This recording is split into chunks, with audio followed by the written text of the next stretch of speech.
Welcome to the Always Better Than Yesterday interview sessions. I am your host, Ryan Hartley. This channel exists to inspire and encourage your heart-centered leadership. Each week, I share interviews with some of the greatest heart-centered leaders in the world. I hope our time spent together helps you leave a heartprint where those around you are left better than yesterday. Please visit abty.co.uk if you would like us in your corner. These interview sessions are brought to you by Matt Media Online Marketing, an independent agency who specialise in content marketing, helping business owners get their message seen by the right audience. If you want to get your business seen through the power of social media, head to mattmedia.online. On episode 216, I am joined by Larry Levine, best-selling author of Selling from the Heart and the co-host of the Selling from the Heart podcast. Larry is leading a revolution and a movement of authenticity, integrity, and trust in the sales profession. Larry believes people would rather do business with a sales professional who sells from the heart as opposed to a sales rep who is an empty suit. On Always Better Than Yesterday podcast, you have come to hear from heart-centered leaders. This is an episode that is going to help you see, hear, and understand what that looks like, what that sounds like, what that feels like in the sales profession. Head to sellingfromtheheart.net for all the information you need about selling from the heart. And here we go, episode 216 with Larry Levine. Larry, welcome to the Always Better Than Yesterday podcast. How are you? I'm doing well. Hey, Ryan, I've been looking forward to this for a long time. I am super excited to have this conversation with you. You and I are cut from the same cloth. We're talking about heart. It's going to be a great conversation. It's going to be a blessing for everybody that's tuning in. But except you have a whole heck of a lot more hair than I do. What's with that? You got it going on, man. This was my protest. When Boris locked us down, obviously he removed access to any barbers. And I thought, that's it. In my mini protest against Boris, I'm not going to get my hair cut ever again. See, but I love it. Your shirt, you got the blue heart going on. I got the red heart going on. We're kindred spirits, man. 100%. And I guess, is there a point in your life where you sit back and go, well, I'm glad I'm not a pharmacist? You know what? Yeah. I don't know what my life would have been if I was. Yeah. For the benefit different. Of people listening, totally right? Different. Yeah. Well, I guess there was a point in your life where that was a dream of yours, right? No, it was. It's because actually my very first, and I just touch on it a little bit in the beginning of Selling from the Heart, and you picked up on it, is that was my very first kind of real paying job in my youth, was working in a pharmacy. So after school, I would just deliver prescription medicine to seniors that couldn't get out of their house. So it's, 3-4 hours after school. And I just started to observe, the interactions with people in a pharmacy. And I saw the pharmacist. I go, hey, this is kind of cool. I think I could do this one of these days, until I figured out me and chemistry just didn't get along very well. Yeah. With when I meet someone that's so passionate about their work, there's a clear sense of why you do what you do like throughout all of your work. And I think when I start to see that passion, I think of the root of the word passion back in its old times, which is the word suffering. And I wonder whether there's a story of suffering. Did you have to suffer in your early sales career? Did you suffer empty suits? Like, what was it that brought the passion out of you? Oh, wow. It's it. Well, you want to get deep really fast on this one? That's how we roll. That's how we roll. No, that's, I mean, and it's great that you brought this up, because I don't think that when we're growing up, you wake up one day and say, you know what, I can't wait to get into sales. It just doesn't happen. I think for vast majority of people, it's something they fall into. Yeah. Or somebody talks them into it, or they say, hey, you got the gift of gab. I think you'd be great in sales. Yeah. And we kind of just say, okay, we'll give it a shot. Well, for those who, who've read Selling from the Heart, early on, I wanted to be a pharmacist, and that just didn't work out. So I said, well, the next best thing is maybe I'll just become a pharmaceutical sales rep and just flip it on its head. But I didn't have any sales experience. So I got my college degrees in health science and marketing. And from there, I found myself going, okay, now what do I do? Mm-hmm. I had to get some experience. So I found myself in probably the most competitive, highly dysfunctional, most highly commoditized sales industry you could possibly find yourself in. And that was the photocopier channel. And that's how I started my whole sales career. Yeah. And what I learned early on was this, and this is to the suffering point, Ryan, that you were bringing up, is I learned very early on that perception's reality. Mm-hmm. And I had a keen sense of my awareness around my sales bullpen. Mm-hmm. And the first 6 months of my sales career was absolutely horrible. In fact, the first year of my sales career was absolutely horrible. Worst experience I ever had, but it taught me a lot. It taught me a lot about myself, and it taught me a lot about what not to do. And what I mean by this is, and I think any salesperson out there can really relate to this early, and I mean very early on in their career when they haven't uncovered who they really are. Mm-hmm. They try to mirror and mimic somebody else. Mm. They look to the successful people in the company. They look to the successful salespeople in the company, and they may even ask them, or they may observe what's making them tick. Mm. What's making them bring in successful sales week in and week out, month in, month out, quarter in, quarter, over, and year in, year over. And I did that. And for the first 6 months, I goose egged it. I didn't sell a thing. And I was going through all kinds of pain. And I was going through, is this really what sales is all about? Yeah. And am I even cut out for this? It wore on me. Mm. It really wore on me. And I remember going, there has to be a better way. And it took me literally 6 months, Ryan, to make my first sale. Mm. And when I made my first sale, and I don't know why I did this, I'm just a very inquisitive person. Mm-hmm. Mm-hmm. But what got me through the pain and suffering of month in and month out of throwing zeros up there is discipline. And that's just how I was raised. Mm. I was raised by a highly relational mother and a rocket scientist for a father, an aeronautical engineer who studied liquid jet propulsion and who was just super, super smart. But what wore off on me was planning, practice, and preparation. It's the discipline that I had to do homework every single day. And I'm sharing all of this because that was my light bulb moment. Is the way I'm going to plow through this is I'm going to bring high relationships and discipline to the forefront. And right then when I made my first sale, light bulb clicks. The light bulb just clicked in my head. And I remember this vividly. This goes back to the late 80s.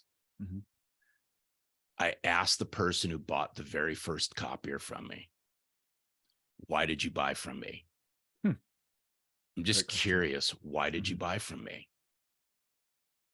And please don't tell me that you felt sorry for me because you knew it was my first sale and I was super excited about it. Yeah. Please just share with me, why did you buy this copier from me?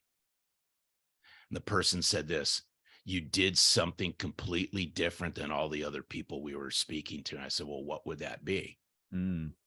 You actually showed that you cared. Yeah, come on. You actually showed you cared. You listened to us. You didn't make it about you, your company, the copier.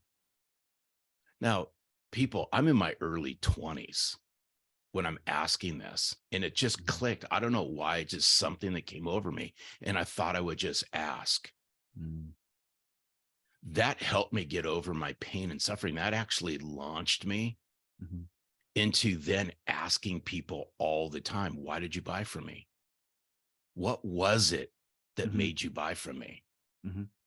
Now that you got to set your fear and ego aside, because sometimes you're going to hear things you may not want to hear. And sometimes you're going to hear some things that are actually going to help you get to the next level. That's what really helped me get through my pain and suffering early on. Is I said, I can't mirror and mimic everybody. I just can't do it. It wasn't me. Yeah. I was observing things that just, I mean, my first year was just highly, highly toxic. And it's why I left after a year. But I think everyone can relate to this early on in their career. They're going to go through some pain and suffering. You really are. In fact, you're going to go through your whole entire sales career.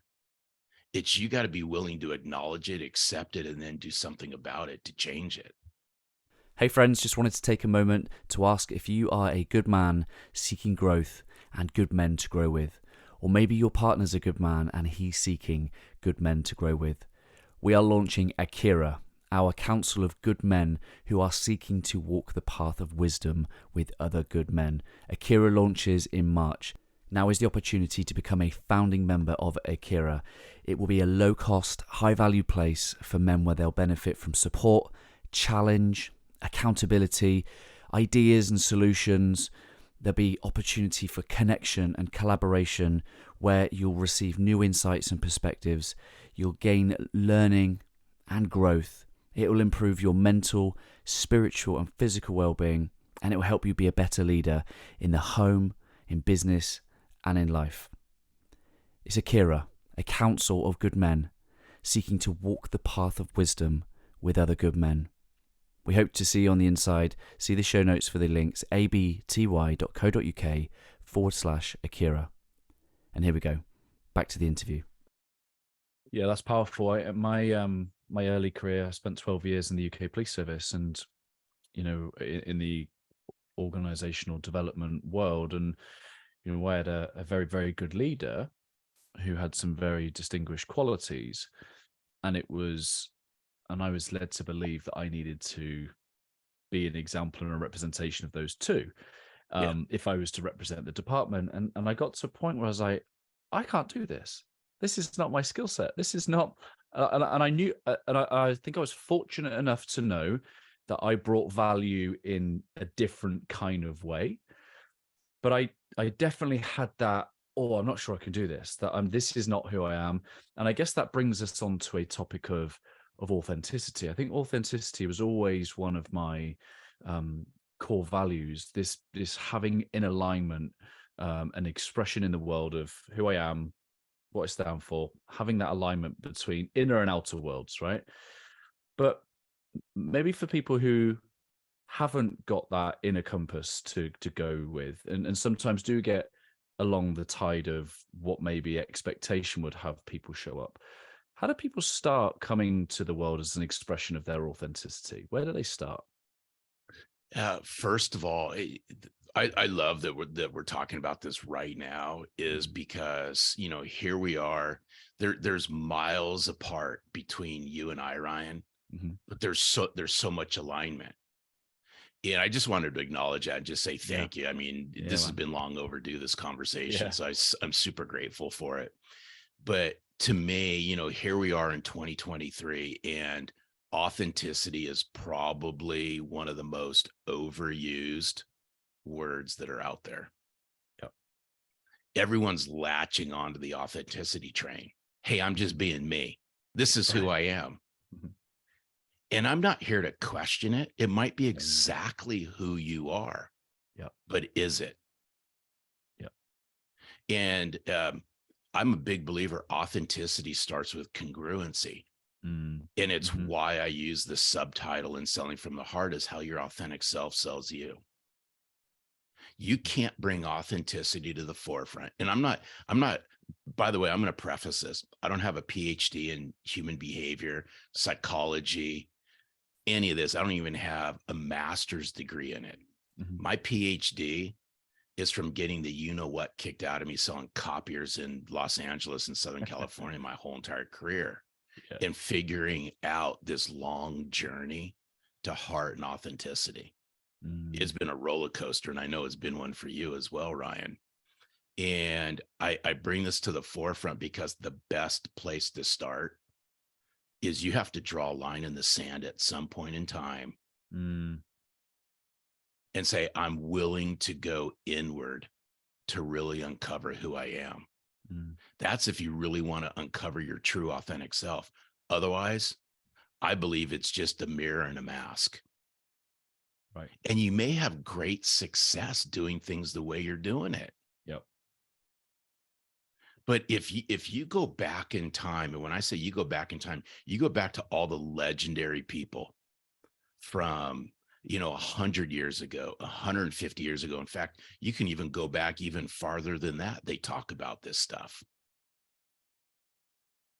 Authenticity to me is a lifestyle. It's not a light switch. So the place that you start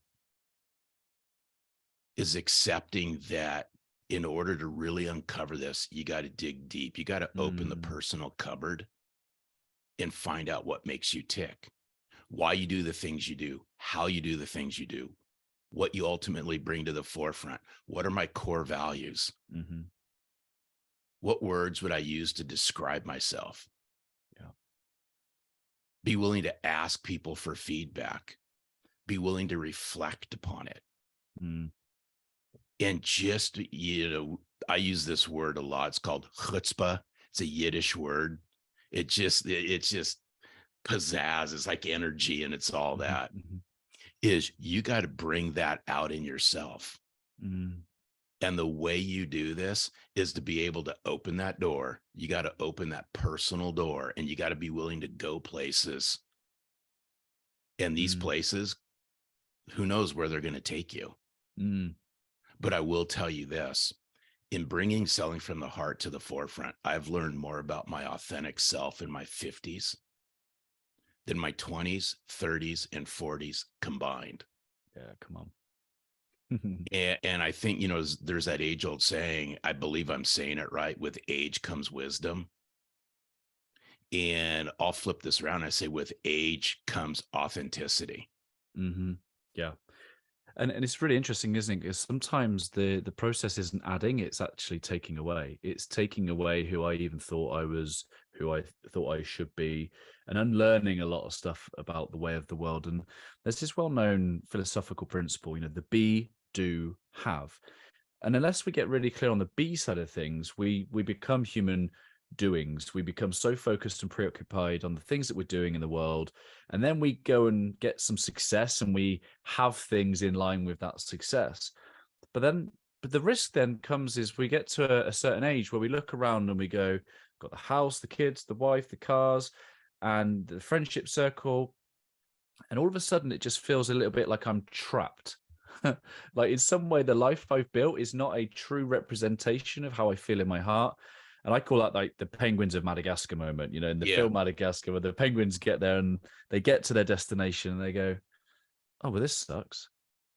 And I think that's kind of the wisdom that age brings, is our ability at that point to reflect and go, what does truly matter? Like, who am I? And I think anybody that's taking this journey in their 20s and 30s before life kicks them up the arse, then you're already getting a head start. Yeah, it's totally interesting. If I look back in time, I mean, if I go back to my 20s, and if I even go back to my 30s, I am nowhere near the person now that I was then. And I think that could be said for a lot of people. But what's really interesting, and I'll just use the word shenanigans, the shenanigans that you find the 20s and 30s people doing, I can tell you what, is not the same shenanigans they're going to be doing when they're 40 and 50. Yeah. But when it really comes to bringing your authentic self to the forefront and wearing your heart on your sleeve, I mean, to me, it's a badge of honor. But for many in sales, right? And again, if I can make this sales centric, because that's just the world that I grew up in. Yep. It's just not something that people openly speak about. They may inwardly think about it, but they don't outwardly speak about it because of the culture that's been developed for years and years and years in sales teams is, hey, you know what? That's just not something we talk about, right? How can I convert heart into profit and revenue? Right? And a lot of people don't understand that in today's day and age, if you don't bring soft skills, however you want to refer to them, people skills, relational skills to the forefront, you're going to get left behind. because hard skills will only get you so far, but soft skills will actually yield you hard dollars. You got to be willing to bring that to the forefront. Hey friends, I just wanted to take a quick moment to introduce the new official sponsor of the Always Better Than Yesterday podcast, Matt Media Online Marketing. Matt Media have been involved in the production of over 100 interview sessions. I highly recommend their services. Matt Media Online Marketing are an independent agency who specialize in content marketing, helping business owners get their message seen by the right audience. If you want your business seen through the power of social media, head to mattmedia.online. You can find the link in the show notes. And here we go. Back to the interview.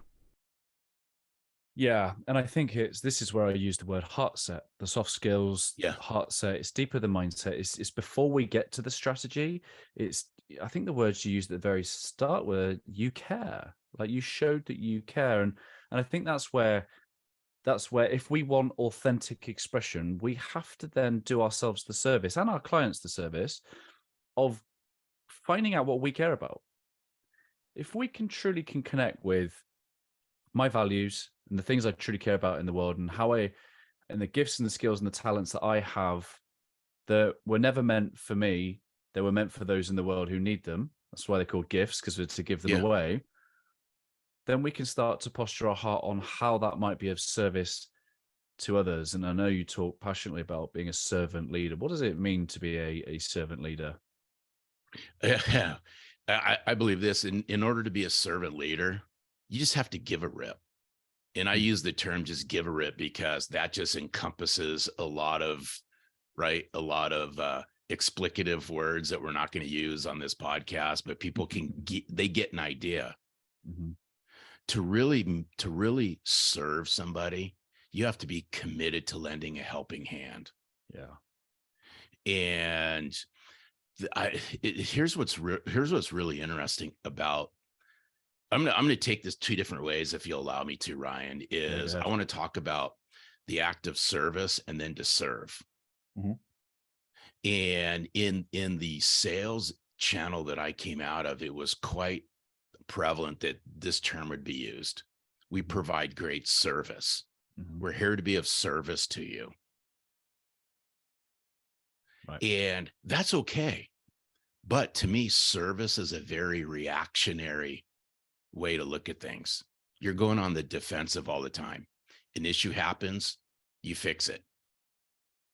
Customer has an issue, they call you, you fix it. Nothing wrong with that. There is the act of being of service.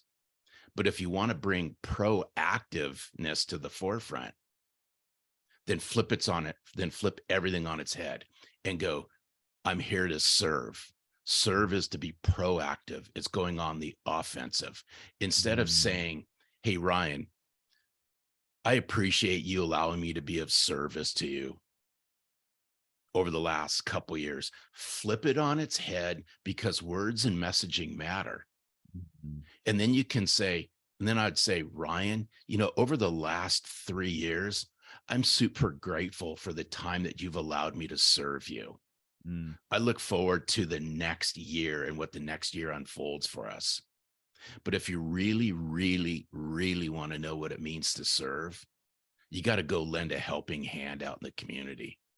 You got to give of yourself if you really, really want to unpack what it means to serve.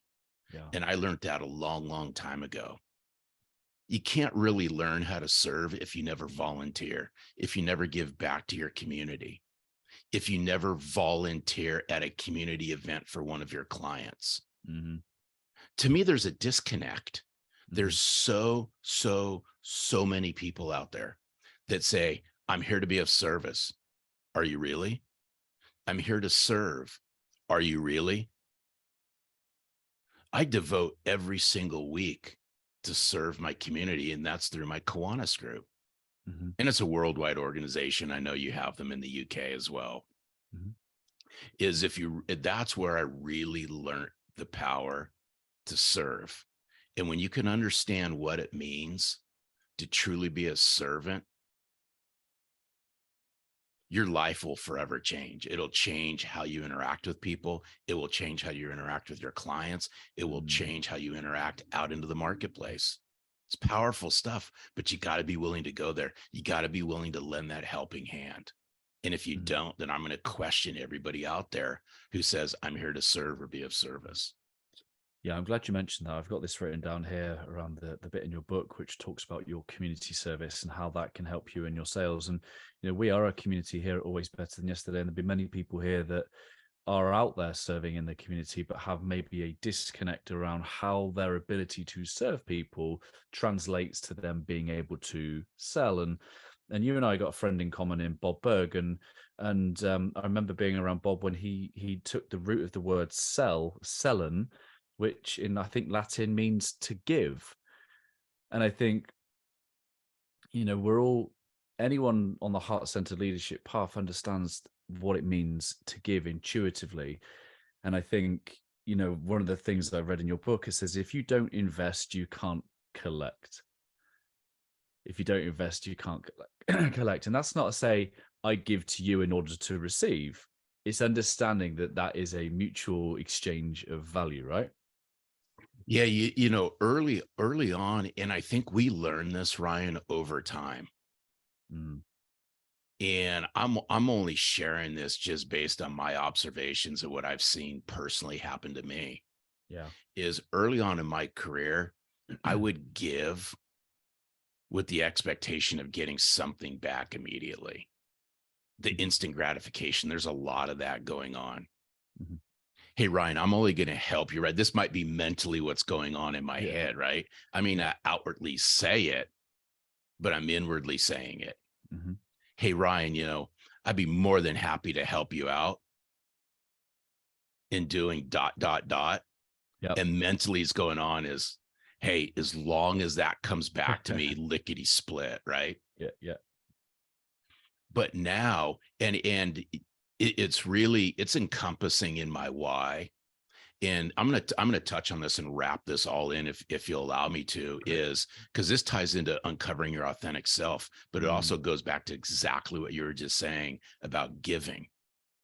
Is if you want to bring your authentic self to the forefront, then unpack what makes you tick. And what I mean by what makes you tick is we all have an internal operating system. Just like computers have operating systems, we have internal operating systems. And when you unpack your authentic self, it encompasses three things. It's uncovering why you do what you do, how you do it, and what you ultimately bring to the forefront. And when I uncovered my internal why operating system, it was a light bulb moment. And then I said, now I understand why I do the things I do. And this goes back to the giving mentality. Is my why is I believe success happens when I contribute to a greater cause. I'm a contributor, always have been, always will be. That's the giving part of who I am. I'm giving back to the sales profession because it's a noble sales profession. How I go about doing this is I make things crystal clear and understandable. And what you can ultimately expect, Ryan, if you work with me, is I bring trusting relationships to the forefront where others can count on me. That's all a part of me giving back, and that's my authentic self. Yeah, I wanted to pick up on the bit of your why, which is the last bit, which is this understanding that success leads to a greater cause, because I think there are some examples where self-focused success is almost like a black hole. Almost all the energy and the resources go into serving a leader. So we say, like, in terms of they benefit, and I think in Adam Grant's book, where they become more of a taker. Their success is often at the as a result of others' expense rather than some form of collaborative. And I love that you have a heart for helping others be successful. And I guess what is that ripple effect of that greater cause? What do you then see as a byproduct of helping those people be successful? they in turn repurpose and repurpose and repurpose how I've helped them. Yeah.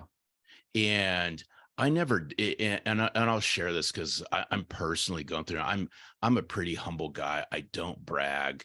I silently go about doing things. When people share the impact of selling from the heart, I really haven't taken it all in, because I didn't set out on this journey when I wrote the book to say, here I am, 4+ years later, and here's what's happened. Mm. I'm just a radically consistent guy. I'm highly disciplined. Mm. I understand what makes me tick. Mm-hmm. Had a life-altering moment at 50 that allowed me to share with the world what made me tick in my 20s, 30s, and 40s. Mm-hmm. And I'm having a blast doing it. Mm. But I'm bringing my why to life over the last 8 years. And I'm just sharing with people how I raised myself. I had horrible managers. Mm-hmm. I was on dysfunctional sales teams. I never had a true leader. I invested more in myself than any manager ever invested in me. Mm-hmm. I invested more in myself than any company ever invested in me. And this is where I learned all of this stuff. Yeah. This is why, and I'm glad you brought up, the more you invest, the more you collect. The more I invested in myself, the more I started to collect on myself. Mm-hmm. The more I started to invest in my relationships, the more I collected on those relationships. The more I invested in my clients, the more I collected from my clients. The more I invested in my clients and the more they invested in me, the more we built deep, meaningful, heartfelt relationships. Mm. And I just do this day in and day out with consistency and massive discipline. I take action on it every single day. It's hard to understand some of this if you occasionally do it. You will never see the fruits of this if you occasionally do it. And it's why in Selling from the Heart, I write about most people are consistently inconsistent. Yes. If you want to have a giver's mentality, then you do it every single day. Mm-hmm. Not when you feel like it. Yep. Not when it's possibly going to lead to a sale or a different outcome. You do it every single day. And when you do it every single day, watch what starts to happen. You will actually see results from this. Things start to happen when you take radical discipline and you bring radical consistency to the forefront. Things just start happening. Yeah. But things don't happen unless you take massive action. Yeah. Becomes akin to who you are and how you show up to the world. And I think, you had one of my favorite human beings in the world, Jonathan Darling, on your show, I think back end of last year. Okay, well, special shout out. That's how you and I met. Right. Jonathan Darling, you're a rock star, because right afterwards, Jonathan introduced me to you, and that's how we connected. Yeah, I absolutely love that guy, and he's going to be 40 tomorrow. So yeah, he is. I saw the post. And one of the things that Jonathan and I have talked about, and I'm sure you'll probably have a degree of this, is the accountability that comes with someone associated talking about heart. Heart-centered leadership, heart-centered selling.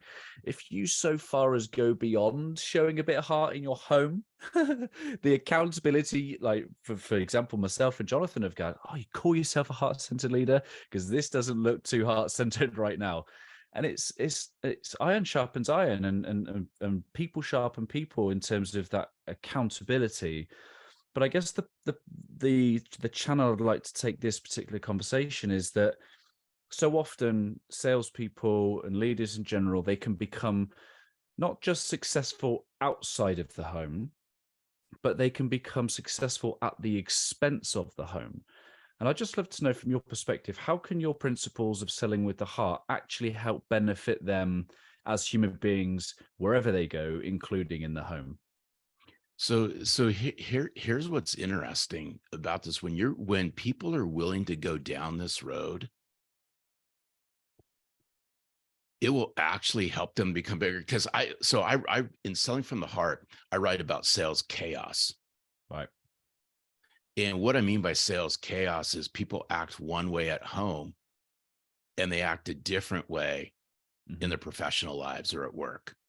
And there's a massive, right? There's a massive disconnect, and it's a tug of war, and it wears and it drains on people, right? There's workaholics out there that are so professionally focused, they forget about their personal lives, and it just rings chaos on their personal lives. But if you can bring alignment at the heart to the forefront, you bring a sense of peace. And I really had to learn this the hard way. I really had to learn this the hard way. And I always say, you know, the journey to the heart's the hardest thing anyone's going to do. But that journey to the heart started to uncover a little bit more peace for me. Yeah. In my relationships, my conversations. In fact, I remember this goes back. This was a couple years ago, and it happened at Kiwanis. And I remember somebody coming up to me, and I can't remember who it was, but this person says, "You're a completely different person now than when you were selling copy machines." Totally different, because I was still in Kiwanis then, so a lot of them knew me. What's changed? It's the inward journey. It's the inward journey that I took. It's when I went to the heart, all of a sudden my relationship started to become better. My conversation started to become better. The way I connected started to become better. The way I connected to people personally and professionally started to change. And I think if people are willing to do that, watch what starts to happen. And I started to associate with people of like minds and like hearts. That's why a lot of times in Selling from the Heart, inside our insiders group, we said, hey, we're just a group of like-minded, like-hearted people. Amen to that. And it's how you found Jonathan. It's how Jonathan, right, introduced me to you. Is the heart has the power to change relationships, both personally and professionally. It's just, we do this personally, but yet we don't do it professionally. It's like we have this, I believe it's like a lot of people have this boundary. Well, I can go to the heart part of this personally, but I can't do it professionally. Yep. And I'm just here to say, Ryan, if you can go there professionally, watch what starts to happen.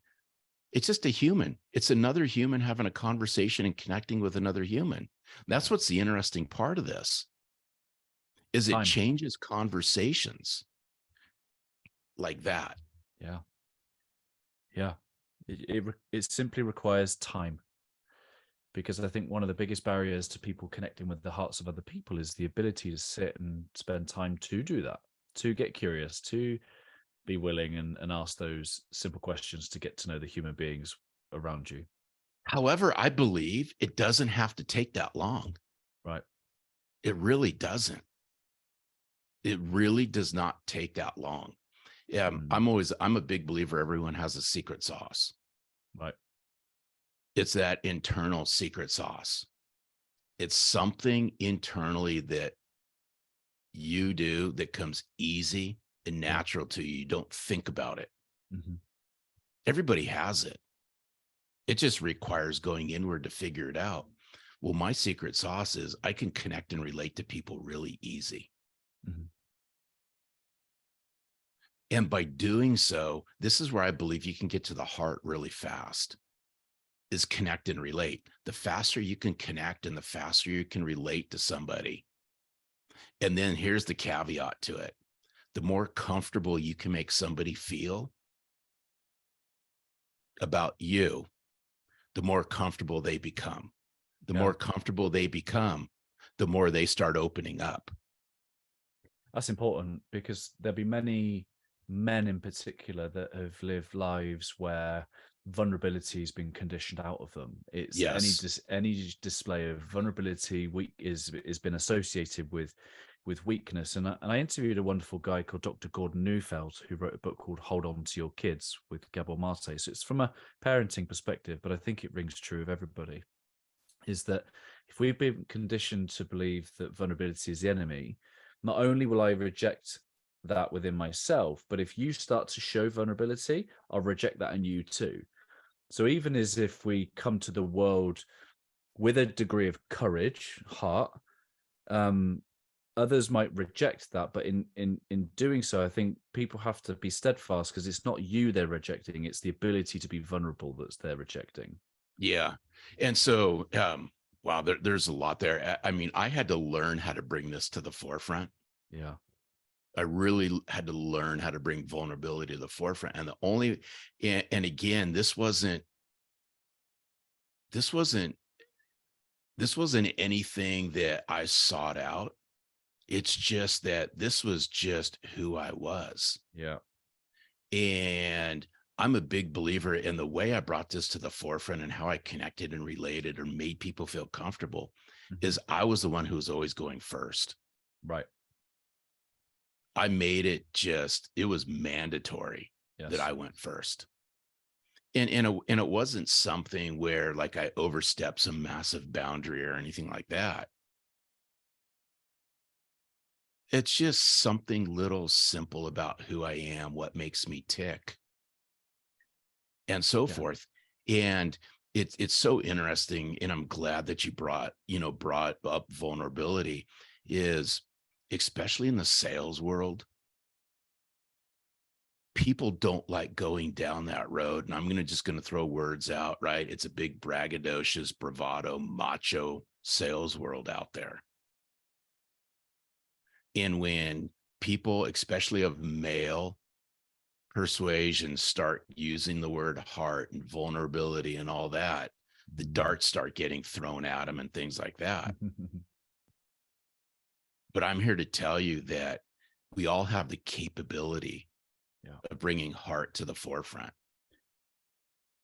Yeah, I agree with you. As you were talking, I wrote two words down: trust and courage. And what you've just described is courage. Is if there isn't some clear and obvious knowing that you are safe, then you doing it anyway is an act of courage, because you're going forward despite the uncertainty. But I guess a big part of what you talk about to enable others to come to the heart is by creating that environment of trust. And I know you've got a formula for trust. I do. And it's all, we can look at trust in many different ways. And to me, trust and credibility is near and dear. It's part of selling from the heart. And before I get to my whole thought process and formula around trust, this is where it starts. It starts at your heart level, because if you want to unpack what it means to sell from the heart, you got to be willing to find out what's in your heart. And what's really interesting about this is we ask every guest on the Selling from the Heart podcast, what does it mean to you to sell from the heart? Yeah. And this goes back years and years and years ago. One of our guests said, well, it depends on what's in your heart. That was the light bulb moment for me, is you cannot sell from the heart or understand what it means to sell from the heart if you haven't gone inward to uncover what's in your heart. And the reason why I'm saying this, it goes right back into trust, courage, and transparency. And to me, there's four components of building trust and combining it with selling from the heart. It's all around building authentic relationships. It's all about combining that with meaningful value. And then if you want to throw jet fuel around this and really just ignite these relationships based on authenticity and value, bring an inspirational experience to the forefront, inspire and influence, and then become massively disciplined with it. And those are the four things. I've always shared with people, I may not be the smartest person out there, but what I believe I do is give people permission to be themselves. If you choose to become a part of the Selling from the Heart community, if you choose to read Selling from the Heart, I'm inviting you in and giving you permission to go down that road to really unpack who you are. But in a world where trust is so low, in a world where credibility is so low, it's authentic relationships. It's who you know. It's combined with meaningful value. That's what you know. It's combined with how you show up.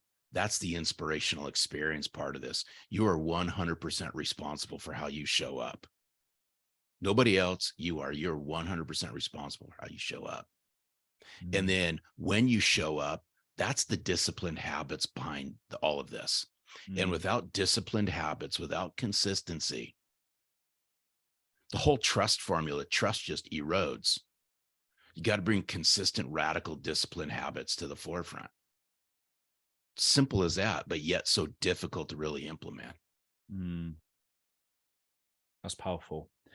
I'm still thinking that thing around what's in your heart is still rattling around me. I interviewed a wonderful guy called Dr. Gary Chapman, who wrote the 5 Love Languages, and many people on my podcast will have heard me say this many times. But there's a bit on the final page that haunts me. It says, "For all the love that we do not receive as children, will become adults that seek that in the world." Oh, hey, repeat that again, please. For all the love we do not receive as children will become adults that seek that in the world. And I think many people use their work and their business as a method of receiving love rather than giving love. And when you talk about what's in your heart, well, what came to me is if they lack that love, then they will use their selling, shall we say, to fill themselves, to receive love, to receive validation, success, adornment, whatever that might be. And I think if we're truly to sell from the heart, then it has to be an abundant overflow of love. And for me, that comes down to my faith, knowing, okay, well, where am I loved? You know, there's this eternal spirit of there's nothing I can do or say to make me more or less loved. If I allow myself to be fueled and filled by that kind of love, then my earthly expression can become a overflow and representation of that. Yeah, and there's a lot to unpack there. And the first thing that, as I was listening to what you were saying, this is what was just rattling and screaming through my head right now, is it's hard to do all this if you don't love yourself. Right. It's really hard to do this. And this is, boy, it is, again, I'm going to go back to this inward journey. Yeah. Is the road traveled to your heart is probably going to be the hardest thing anybody will do. I believe if you want to see success at whatever age you're at and continued, you got to go inward. You have to. But what's really interesting is I had to relearn all of this. And the reason why I say this is I'm just going to share something vulnerable, right now, is I grew up in a household where my father didn't say he loved me. My mom would say that she loved me.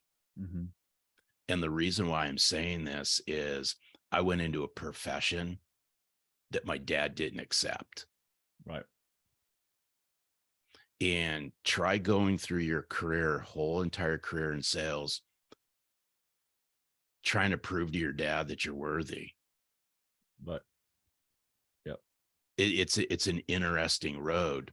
So what would happen was, and it goes back to exactly what you just said a few minutes ago, Ryan, is I poured myself into my clients and I poured myself into my relationships, because what I got out of that was what I wish I got when I was a kid. Yeah. Yeah. I appreciate And it's to your point, and it's to that comment you had just made. Yeah. And that is a path of danger. And luckily for me, I realized it without having to lose everything first. But, very, very, very similar, that not being told, I come from a single parent family, and that not knowing. I know I was loved, but we didn't use the words. So words of affirmation is my love language, no surprise, because of the absence of it. And I in the very early days of starting this community, people were loving Ryan Hartley.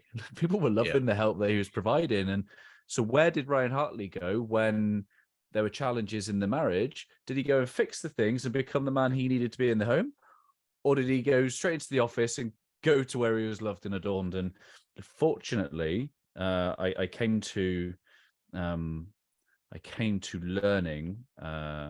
or being able to do what's most important without having to have lost a lot. But there'll be many people out there that unfortunately don't get to that crossroads where there's no return, shall we say.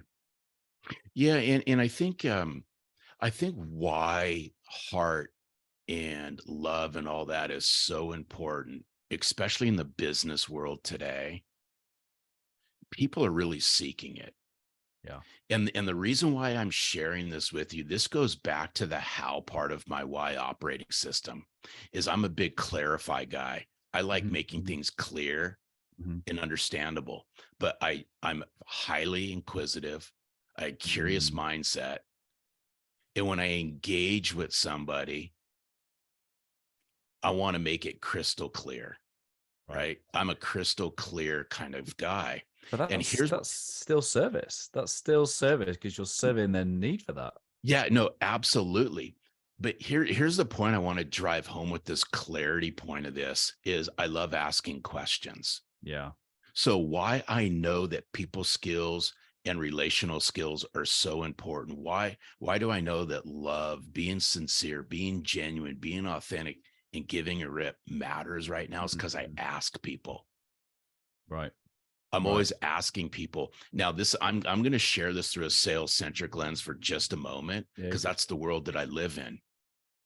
But when I coach and train sales teams and sales leaders and all this, I'm asking them to go right back to their customers and ask them questions such as, what do you look for in a salesperson?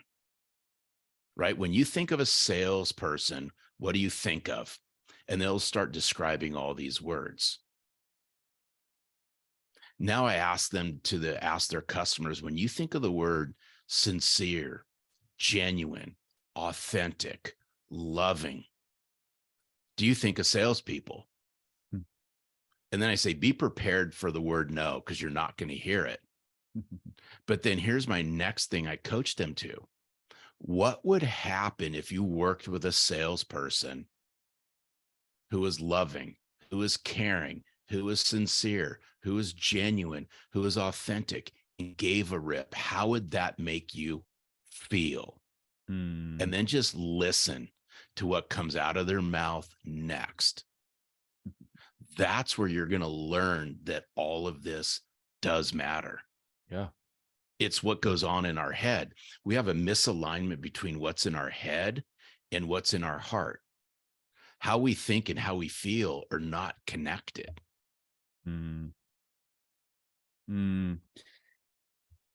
Yeah, that's powerful. And one of the things I've learned over the last few years is that when a man becomes connected with his heart, the wonderful characteristics of being honorable, noble, capable of doing what's difficult, going to war, that is an act of service and sacrifice. And that's what happens when you equip a man with a connection to his heart. It becomes incredible. And on your podcast recently, you had a friend of the show, John Gordon, on. Yeah. And one of John's concepts is this idea of love tough, and that in loving people, actually, you get to do the tough stuff, which is having honest and frank, difficult conversations. And I guess to kind of take that concept, and particularly when going to war, within your manifesto, you talk about a war on mediocrity. So here we are talking about heart that has a manifesto to go to war with mediocrity. What do you mean by the war on mediocrity? What I really mean, in fact, not what I really mean, what it is there's a lot of mediocrity going on out there right now, a lot of Me Too Everyone's just doing the same thing the same way. They don't want to use the expression upset the apple cart. Right. They just fall into this trap that this is the way it's been, this is the way it will be, this is the way we're going to continue to do things. And there's a lot of sea of sameness, everybody just doing the same thing. And there's a lot of mediocre sales results because of it. And how I know this is just look at how many salespeople achieve quota year over year. It's abysmal. Absolutely abysmal. They do the same thing over and over and over again and expect different results. So when I say wage a war, it's not a war as you would see. It's a war. It's words and messaging to get you to really think. 100%. That if you want to rise above mediocrity, if you want to rise above what I call empty suits, then do something about it. Change yourself to change the outcomes. You can't change the outcomes if you're not willing to change yourself. And if you're willing to change yourself, watch what happens. I want to go back, if you'll allow me to, I want to go back to John Gordon just for a second, because when we asked John Gordon what it means to John to sell from the heart, he gave us 3 words. And you know what those 3 words are because you watched it. John went on to say it's love, serve, care. Now, here's how this just becomes even more powerful. You got to be willing to love on your clients. You got to be willing to serve your clients. You got to be willing to care about your clients. But here's how I'm going to flip this on its head. In order to do that, you got to love yourself. You got to serve yourself, and you got to care for yourself. If you cannot do that, you can't love, serve, care. Yeah, I love the way you flip that. Otherwise, it's just words, right? How many people are just delivering words? And that's why I remember I sat down with my business coach. This was years ago to really unpack authenticity. And we got in this deep conversation around authenticity. And I shared with my coach, I said, I just need to bring this to the forefront that's simple, that it's easy for somebody to understand. I don't want a college level doctoral thesis on authenticity because it would fly over my head. I want this to be easy for somebody to apply. And we got into this discussion about congruency. And this is what I'd like for everyone to take away from this is, am I leading a congruent lifestyle? Does my walk match my talk? As simple as that, yet it's so difficult to really put into play. And that's why the old saying, actions speak louder than words. Is we can say we're going to do a lot of things, and we can use these words that describe who we are, but are we putting any of that into play? I do know this, nothing happens without taking action. In fact, nothing happens without taking massive action. You can't love, serve, care without taking massive action. But you got to be congruent with all of this, because if you are not congruent with all of this, people smell it instantaneously. It like oozes from your skin and your pores. People can sense it. People can sense if you're leaning in and delivering a powerful message. They can sense your tonality and your conviction and your clarity and your conciseness. Conversely, they can sense like that if you're just delivering a message. Hey, I love you. I care about you. I'm here to help you out. See where I'm going with this? 100%. And I think this is akin to the LinkedIn post that I think you interacted with the other day, which is about love, energy, and frequencies and alignment and more harmonious, coherent messages that might go forth from the heart. But that's a whole heart math conversation that's too long for now. But I guess I'll bring it home by asking you, are you looking forward to season 3 of Ted Lasso?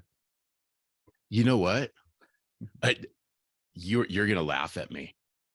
And you're going to think I'm absolutely crazy, Ryan. I've never watched one episode. Come on now. No, dude, I'm serious. Well, I look forward to season 3 coming out, and you get to binge all 3 seasons, because I think you would very much enjoy the character of Ted.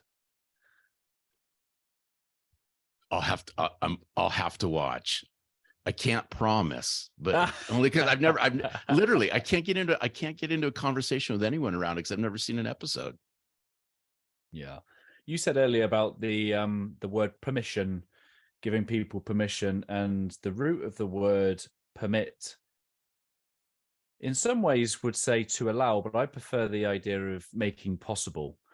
That in some way, when you give someone permission, you are making something new possible. And for me, that is the word heartprint. That's the word I use here at Always Better Than Yesterday to describe the things that we help make possible for the people, the ripple effect, the legacy of our heart, of our work, of our interactions.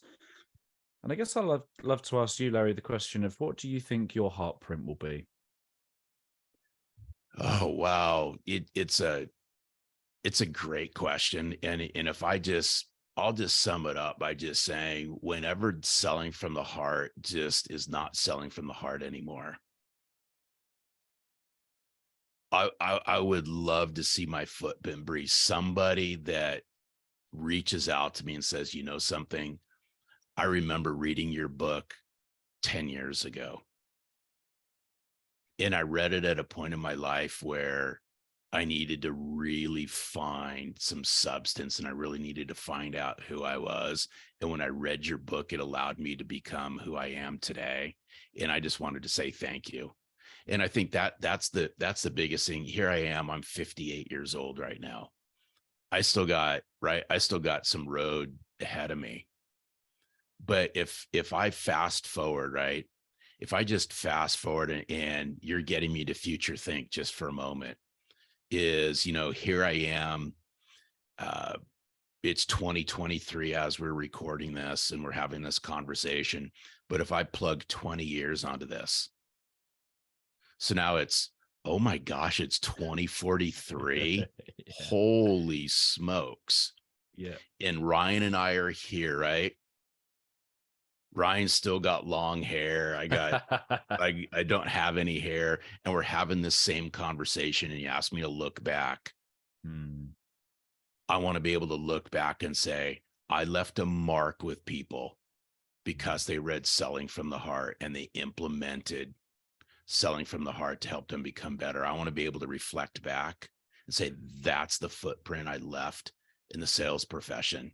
I brought Selling from the Heart to the forefront at a time where it was sorely needed, where trust was at all-time lows, where people really didn't understand what their authentic self meant. That would be cool if I could leave that footprint and then look back on it 20 years and see what happened.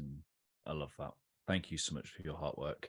And Selling from the Heart is more than just the book. What else? If people went to sellingfromtheheart.net, what would they find?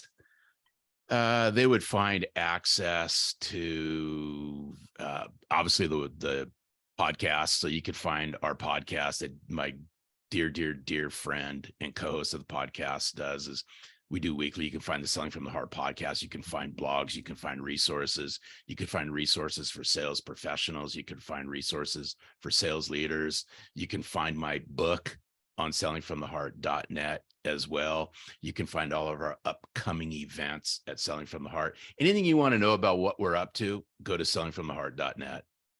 Love it. Larry, I could speak to you all day, but that would be unfair use of your time. So I just want to say thank you so much for coming, for finally having this wonderful conversation. It was definitely one that's fueled my heart, and I know that we're touching many that listen around the world. So Larry, one more time, thank you for all that you bring to the world, and we'd be honored if you'd leave us with a final thought from your good self. Yeah, no, I appreciate it. And this was... I can't believe how fast time flew on this one, Ryan. But right. I'll just leave everyone with this just to think about. And, oftentimes I'm asked by people when I go on podcasts, what if you can go back in time, what would you change? And this is what I would just leave everybody with something to think about. Is it's never too late to find a coach and a mentor. if I would have unpacked this in my 20s and 30s, I would be even more different than I am today. So if I can leave anybody with something to think about, hiring a coach, finding a mentor. Mentors step into your life at the right time, at the right moment, for the right reason. They can actually help you see and achieve things that you couldn't do on your own. I had to find this out later on in life. So if there's anything I can leave with anybody is, if you have an issue, you have a challenge, you have something that you can't figure out, if you have something that's tugging on your heart and you can't resolve it yourself, it's okay. It's okay to ask for help, whether that be a business coach, a life coach, a spiritual coach, a heart coach. Asking for help's not a sign of weakness. It's a sign of strength. A coach and a mentor will propel you to new heights. You just got to be willing to make that step. Love it. Selling from the Heart. I've got my copy. Go get yours. Sellingfromtheheart.net. Larry, I appreciate you, brother. No, same here. Super grateful for you, Ryan. Thanks.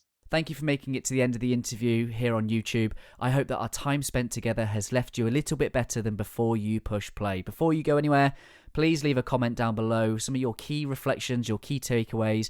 I love hearing from you and what this conversation has inspired in you. Let me know what you're going to do as a result of this conversation. I will be back next Wednesday where I will share another inspiring guest. To make sure that you don't miss that, please do subscribe, hit the bell, and you will be notified as soon as it goes live. If you're curious to know how I, through Always Better Than Yesterday, can serve you, your team, your organization, please do visit alwaysbetterthanyesterday.com, and it will be my honor and privilege to help you in any way I can. Keep leading, my friends. I've been Ryan Hartley, host of the Always Better Than Yesterday podcast here on YouTube. Always love.